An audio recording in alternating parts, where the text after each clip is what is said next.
আপনাদের double engine সরকার সবচেয়ে বড় চোর। আক্রমণ করলেন মমতা বন্দ্যোপাধ্যায় মোদী সরকারকে। উত্তরপ্রদেশ মহারাষ্ট্রের নাম করে বিজেপি শাসিত রাজ্যগুলিকে নিশানা মুখ্যমন্ত্রীর। গত সপ্তাহে বাংলায় এসে মেট্রো প্রকল্পের উদ্বোধন করেছিলেন প্রধানমন্ত্রী নরেন্দ্র মোদী।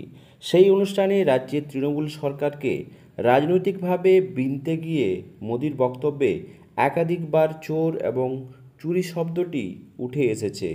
মঙ্গলবার তার সেই সব বিশেষণ নিয়ে কড়া নিন্দা করলেন মুখ্যমন্ত্রী মমতা বন্দ্যোপাধ্যায়। বর্ধমানের প্রশাসনিক সভা থেকে সুর চড়িয়ে তার প্রশ্ন, আপনার চেয়ারকে সম্মান করি, কিন্তু প্রশ্ন করতেই হবে বাংলাকে চোর কেন বললেন প্রধানমন্ত্রী।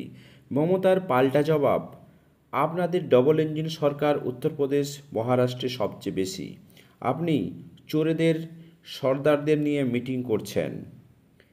এদিকে যেমন বাংলাকে কেন্দ্রীয় বঞ্চনার অভিযোগে সরব শাসক দল, তেমনি কেন্দ্রীয় পাল্টা অভিযোগ, বাংলা সরকার পরোক্ষ মদতে কেন্দ্রীয় প্রকল্পের টাকা উধাও হয়, গরিবের কাছে তার পৌঁছায় না।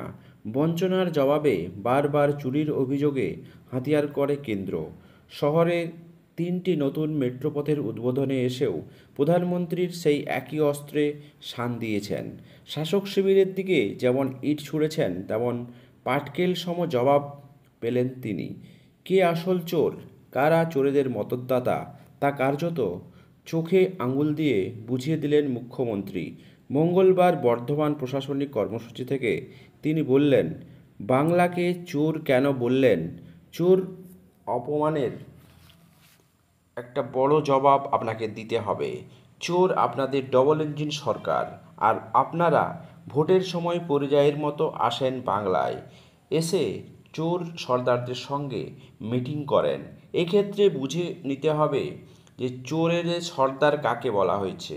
মুখ্যমন্ত্রীর নিশানায় বিরোধী দলনেতা শুভেন্দু অধিকারী, যিনি একদা তৃণমূলে ছিলেন, এবং তাকেই তিনি বারবার চোরেদের সর্দার বলে অভিহিত করছে বলে সকলের ধারণা।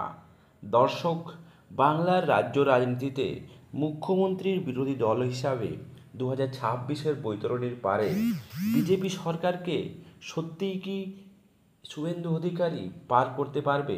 অবশ্যই আপনাদের সুচিন্তিত মতামত কমেন্ট বক্সে কমেন্ট করে জানাবেন। চ্যানেলে নতুন হলে সাবস্ক্রাইব করে পাশে থাকবেন।